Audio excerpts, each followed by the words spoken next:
ダメだ。 Nothing. Oh, God. It's the third day in a row that they hadn't been able to get in touch with Omi. There's no sign that she returned to her apartment, and even her family doesn't know anything.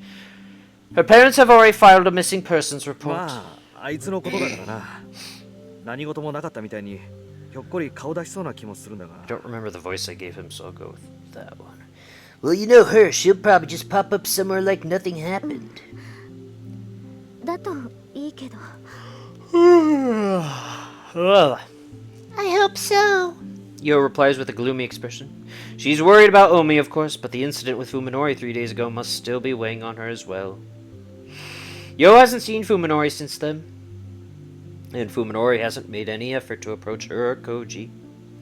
4 people used to meet in this cafeteria between classes, but now there are only 2. ねえ、殿くん、もう一度考えてみようよ。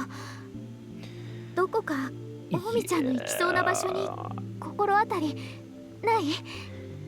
Hey, Koji, let's keep thinking. Isn't there somewhere Omi might have い gone? や、一通りは確かめたしな。No, Koji answered evasively.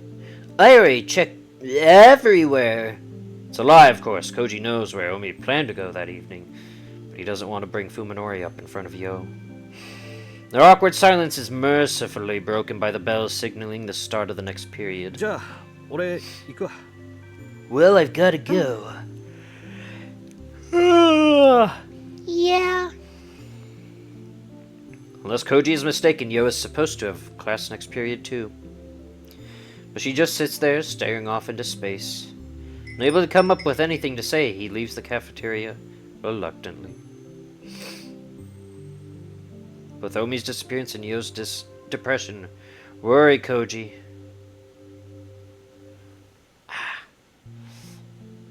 And both problems lead back to the exact same place. 海のりは一体。 What the hell is Fuminori doing? When Omi went missing, the first thing he did was question Fuminori. After all, the last time he'd seen her was just before she stormed off to give Fuminori a piece of her mind. Fuminori responded with unequivocal denial, and acted like he hadn't the slightest idea why Omi would have gone to see him. Perhaps that was only natural, as he was unaware that Omi and Koji had witnessed him reduce Yo to tears. Did Omi even make it to Fuminori's house? She'd been riding a wave of emotions when she left and might have calmed down and changed her mind halfway there. Perhaps she ran into trouble on the way. Koji concluded, or more accurately, convinced himself that one of these possibilities was the truth, subconsciously denying the one remaining possibility, that Fuminori was lying, that he had met Omi, was involved with her disappearance. Well, yes and no. When questioned by the police, Koji told the truth about Omi's destination only up to the train station, maintaining that he had no idea where she had planned to go after that. He wanted to cooperate with the search, of course, but Omi couldn't have made it to Fuminori's house. Fuminori said so himself, didn't he? In that case, he told the police everything they needed to know. Not wanting to get the still fragile Fuminori involved, he forced himself to accept this flimsy logic. But the conflict has built up inside of him without his notice, leaving unanswered suspicion to fester in his mind. Koji is deep in thought, paying no attention to his surroundings, but perhaps that is what allows him to catch sight of his friend's back through the crowd of milling students. Hi! Oh, Fuminori. there we go. Fuminori? First, Koji assumes that he's headed to the lecture hall, but it soon appears that he is instead going home. Strange. Medical students have required courses in this afternoon. Though he is initially surprised, Koji's hesitation lasts only for a second. He follows his friend, taking care to stay far enough behind that he won't be noticed. Oh.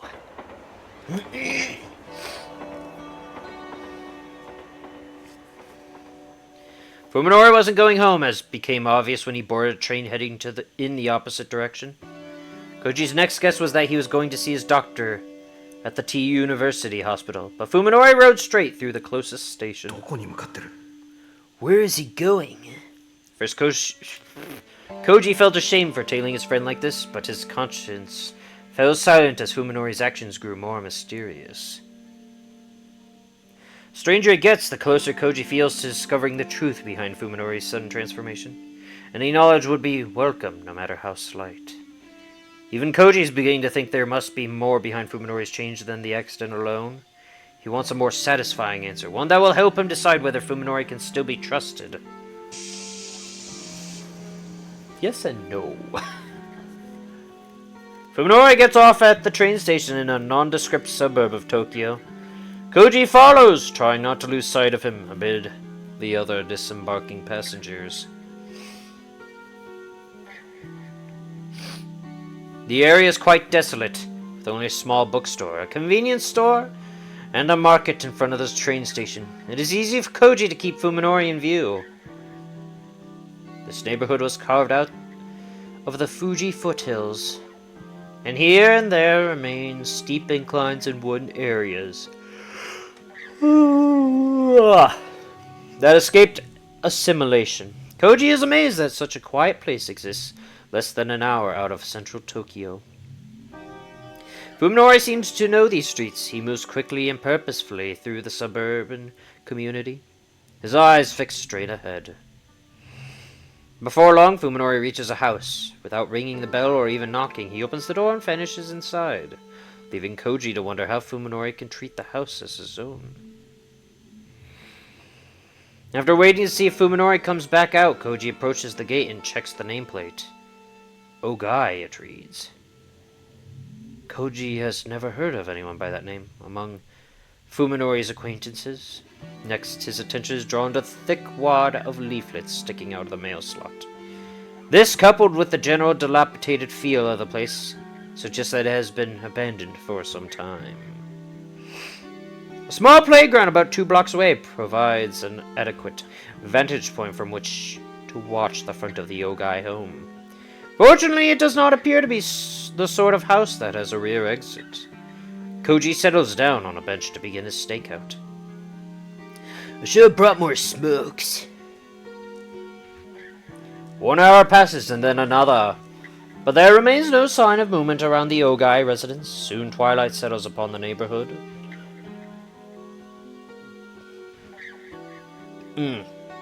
After Koji's 1 pack of cigarettes runs out, the stakeout becomes a battle against mounting impatience. He kills time by redialing Omi on his cell and sending her short text messages, but his efforts are futile as he knew they would be. When the sky begins to turn deep blue and the streetlights come on, Fuminori finally emerges from the house and heads back toward the station with the same hurried stride. After some brief consideration, Koji decides that right now investigating the house is more important than tailing Fuminori. He rings the doorbell just to make sure. After receiving the expected silence in response, he checks to make sure no one is watching and turns the doorknob. The door is not locked.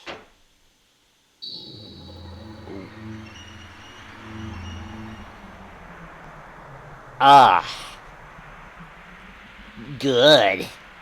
The moment he enters the house, stale air, thick with mold and dust, fills Koji's nostrils. It is the unmistakable smell of a house that has long lain untouched. There's also a faint hint of something else in the air. Something reminiscent of damp sewers and fetid cisterns. Flipping the light switch does nothing. The power must be cut off. Oh, okay. It's like, wait, you just said... Wait a minute. Koji uses a cigarette lighter to illuminate the immediate area. In the thick dust covering the floor, he sees several brand new trails of footprints that could only have been made by shoes. Fuminori's. Koji decides to follow suit and dispense with courtesy. He enters with his shoes on.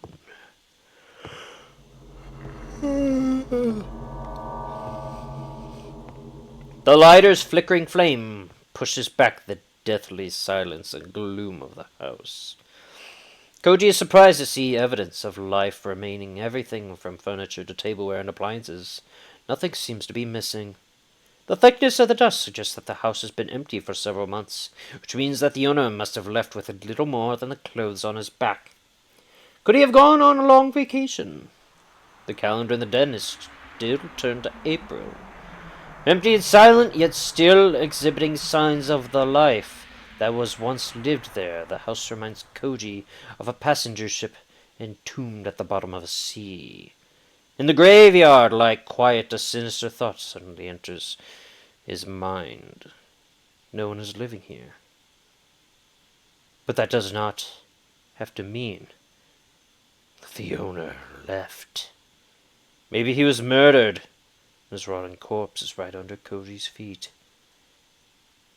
He finds himself wanting a stronger light. A flashlight in his hand would make him feel much better. Koji follows Fuminori's footsteps to the... Oh, right, the prince in the dust. I was like, wait, didn't he leave? Footsteps to the second floor, where he begins to catch the scent of paper in the stale air. It is the smell of old books, instantly recognizable to anyone who has worked in an antique bookstore or library.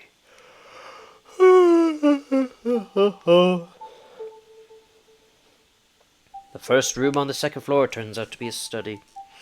Its towering shelves packed with such a vast number of books that Koji fears for the stability of the floor. As a medical student himself, he is able to discern at a glance that this study belongs to a medical professional, and a high-level one at that. Judging by the content of the books, a smorgasbord of technical volumes far beyond a simple student's understanding. The owner's interests lie more with medical research than with clinical practice. Fuminori must have spent most of his time here. The scattered dust suggests that he was searching for something. The contents of the desk drawers are in obvious disarray.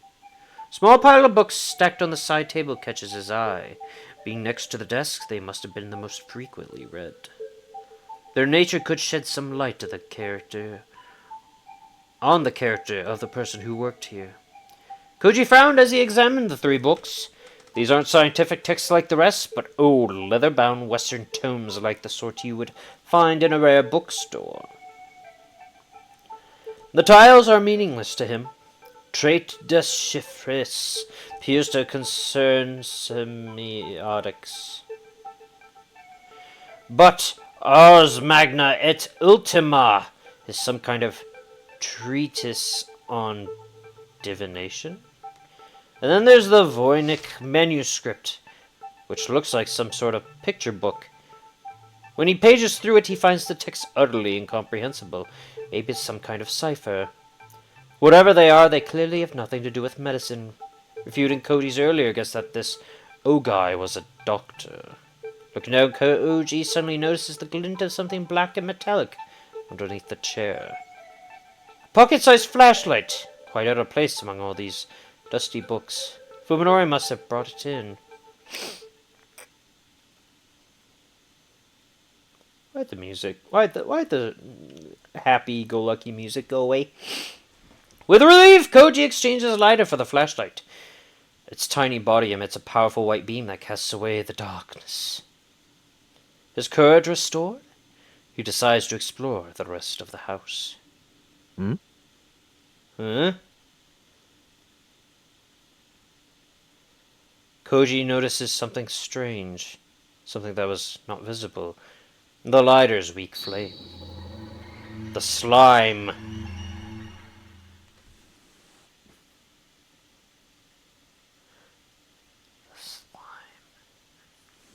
Okay, so not like an actual slime, just the slime on the ground. Okay. It's like, what? Like in RPGs? Wait, what? Dark oily stains are everywhere. The stains are especially thick around the doorknobs and stair banisters, like someone grasped them with hands wrapped in greasy cloth. Looking closer, he sees places where slime was splashed. Low on the walls, almost as if a wet mop was run violently across the floor. Could Ogai have made these marks? If so, how? Koji begins to feel sick as he imagines a man shambling through the house with slime dripping from his body.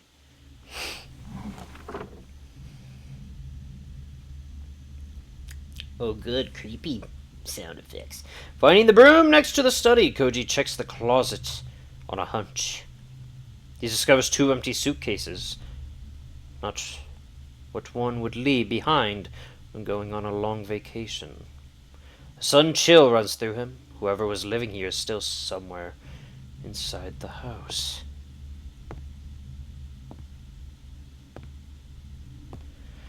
Suppressing the urge to flee, Koji goes back downstairs to check the first floor. If he finds a corpse, he'll have to call the police right away. He might get away with trespassing if he reports it first, but if they find the body later, it'll be awfully hard to explain his fingerprints all over the house. The flashlight reveals the den to be covered in even more slime than the rest of the house. The sofa looks as though it was dredged from the bottom of a swamp. In the kitchen, Koji takes one look at the sink and decides not to get any closer. He doesn't want any more fuel for his imagination.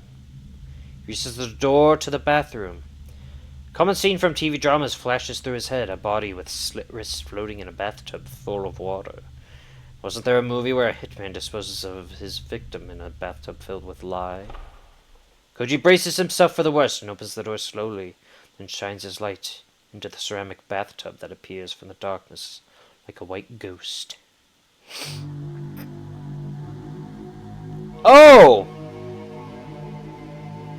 Bones! A mountain of bones, black with dry flesh and blood. Koji puts one hand against the wall to steady himself as his legs threaten to buckle. Something is wrong, he realizes as he tries desperately to get his thoughts in order.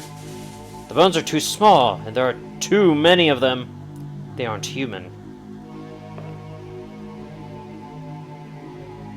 After taking several deep breaths to calm himself, Koji enters the bathroom and examines the tub. The bones are piled atop each other like fallen leaves. They appear to be from small animals, perhaps cats or dogs. Even so, the quantity is mind-boggling. How many bodies would it take to produce this many bones? The bones have all been separated from one another, so it doesn't look like bodies were just thrown into the tub and left to rot. Each bone is covered with deep grooves, marks left by teeth biting through flesh. Koji's sanity won't let him consider the possibility that a human could have done this. The owner of this house must have kept some sort of carnivorous animal as a pet, giving it the bones of small animals to eat and disposing of the remains in the bathtub. But why not dispose of the leftovers properly? They could have been thrown out with the garbage, or is there something keeping him from leaving the house? The relief Koji felt when he realized that the bones weren't human is once again under attack. In the first place, what the hell was Fuminori doing here? どうした、Koji?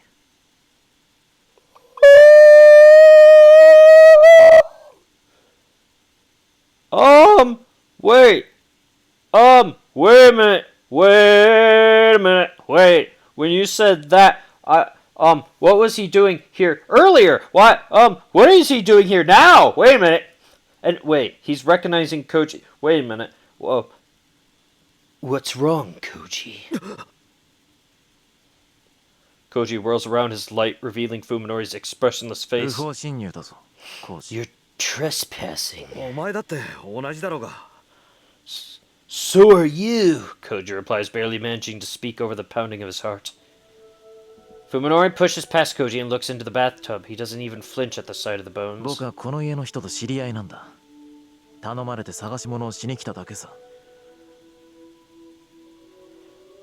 So you can understand him and he's not all monstrous? Wait, that's weird.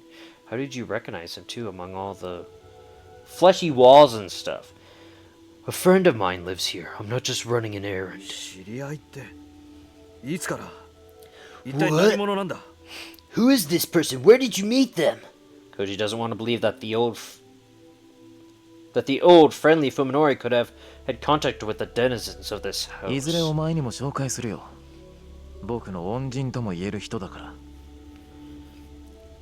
ら。I'll introduce you one of these days, he says, turning to leave without even a glance at Koji. I owe her my life. Fuminori! Hey, Fuminori! Koji runs after Fuminori, his heart finally beating normally お前 again. まさか近頃様子がおかしいのはその知り合いっていうやつのせいなんじゃ。 Wait, is this friend of yours the reason you've been acting so strange? Standing in the entrance, Fuminori glares coldly at Koji over his shoulder. The utter lack of emotion in his eyes gives Koji 僕 pause. の後をつけてきたんだね、コージ。 You followed me, didn't you? Koji swallows. What can he say? そういうのは迷惑だ。二度とやらないでもらいたい。 You're starting to bother me, Koji. Don't do it again. あ Fine. Fuminori walks away without another word, leaving Koji alone in the entrance. Up until this very moment, concern for his friend was still at the forefront of his mind. Now, however, that concern is swiftly given way to a growing sense of dread. Does the Fuminori he knew no longer exist?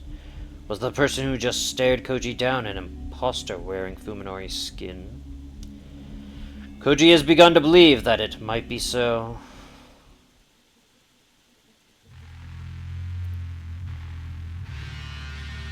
What a nuisance. Ugh.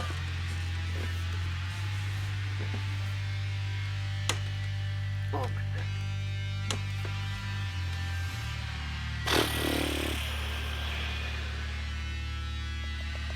Do I want to continue?